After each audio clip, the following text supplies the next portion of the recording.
Hey guys, how's it going? My name is Gus. Today I'm going to be talking about DIY alignments and specifically using toe plates to zero out or dial in the toe on your vehicle. Today I'm going to be using my 1989 Honda Civic EF SI as an example. From the factory, there's only toe adjustment in the front and the rear. So if you had a car like this, that's really all you would need to do is have a toe plate like this in order to get your car aligned.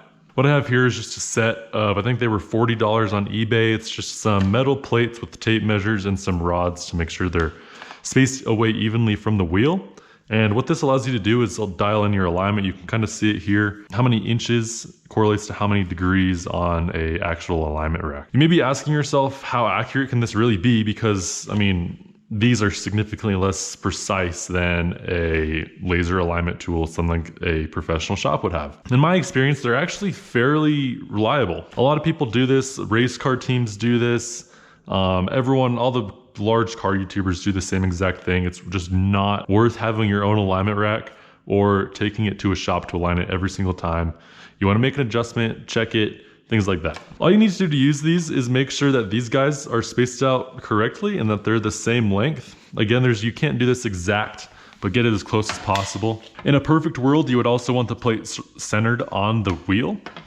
So you want the center of this to be in the center of the wheel, but it doesn't really matter unless you want your alignment to have toe. Just to explain this in a little bit more detail, pretend that these sides over here are your tires, the ones that say 2.6. In a perfect world, and what we're doing today is making sure that our tires are straight with each other. They're parallel, meaning that we have zero toe angle. This is a parallelogram, so no matter where you move them, they will always be equal. And that's kind of exactly what your car is. So the toe plates don't need to be exact because even if they are offset a little bit, you can see that our tape measure angle, which is here what says 4.1, is the same no matter where it is. Again, this only works if you're doing zero toe, which is what we're focusing on in today's video. So for me, I just want to zero out my toe because that will give me the least amount of toe wear, least amount of tire wear. And I don't really drive this car very hard. It doesn't make nearly enough power for it to need alignment like that. And if you do need an alignment where you actually have toe and you know what you're doing, then I don't know why you're watching this video. You know exactly what you're doing already, most likely. For me, on these HX wheels, I'm just gonna go right here on the inside lip of the wheel. And then I'm going to butt the bottom up to the tire to make sure that it's sitting perfectly flat, and you can make little adjustments to make sure it doesn't roll around in there. But that's pretty good. I'm gonna slide my tape measures through to the other side. Same deal on this side. I'm gonna make sure these are in the same crevice in that it's more or less in the center. Again, it doesn't matter unless you want something other than zero toe. Okay, we've got the tape measures pulled tight on this side. Go ahead and show you. So they're butted all the way up and it's sitting flush still. Coming back over to this side, I'm gonna pull these tight and I can see that this side is 65 and a little less than 3/8. And this side is at the dot below 65 and 3/8. That means that I'm pretty close to 0 degrees of total toe in. That's one of the downsides of actually using a method like this is that you can find total toe, but you cannot align your steering wheel very well. So right now my car does drive straight, but the steering wheel is actually to the left a little bit, and there's nothing you can really do about that unless you sit here for a bunch of time and keep readjusting it and driving it to make sure that it's actually good. If you were to look at these measurements and there was a 1/4 inch more of toe up here than there was here, that means you have 1/8 of an inch toe out. Vice versa, if this measurement is less than this one, that means you have 1/8 of an inch toe in. Most vehicles, if you're going for zero tire wear, you want close to 0. I think on this car, the specification is plus or minus 2 degrees, which is like a 1/16 of an inch.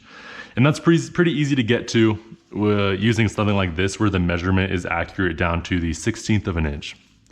Yeah guys, and that's pretty much it. If you're like me and don't need a super aggressive alignment, you can see I do have a little bit of camber on the front.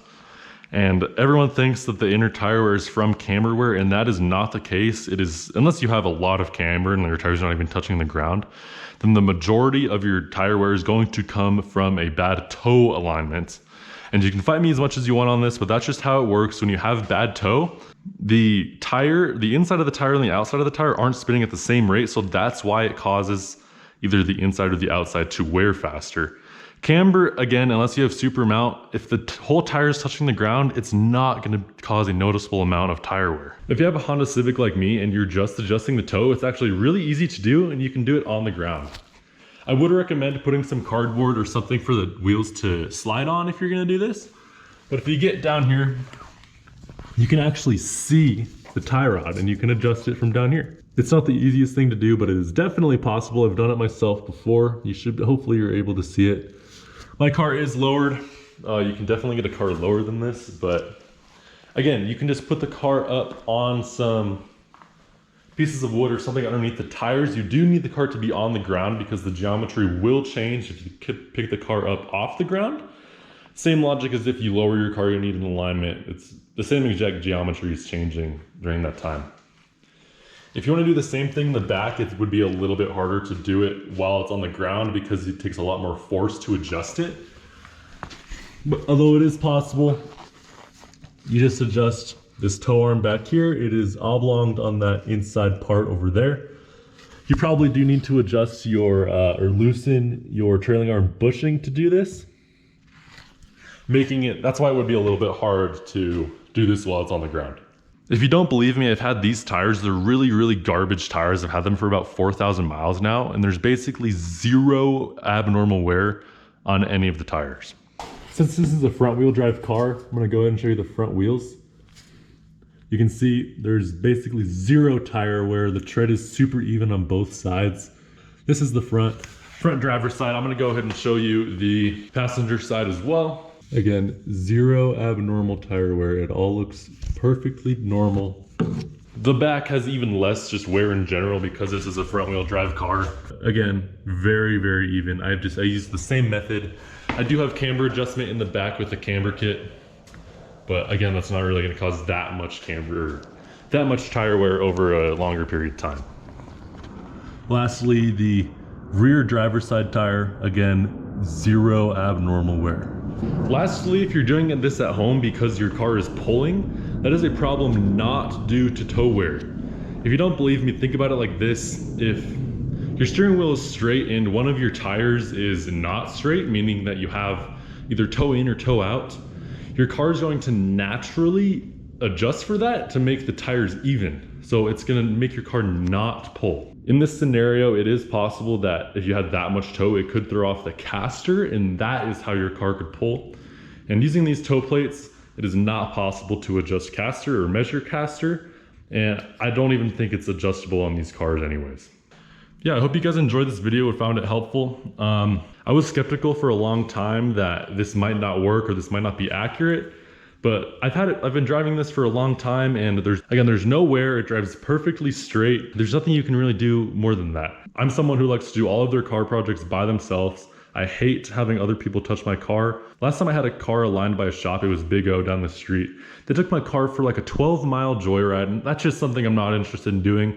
I'd much rather do it like this myself. Sure, it takes a lot of time, but it's worth it for me. And honestly, if you get used to it, you can do it in just a couple minutes. To summarize some things that I talked about in this video, some pros of using toe plates are that it's really cheap.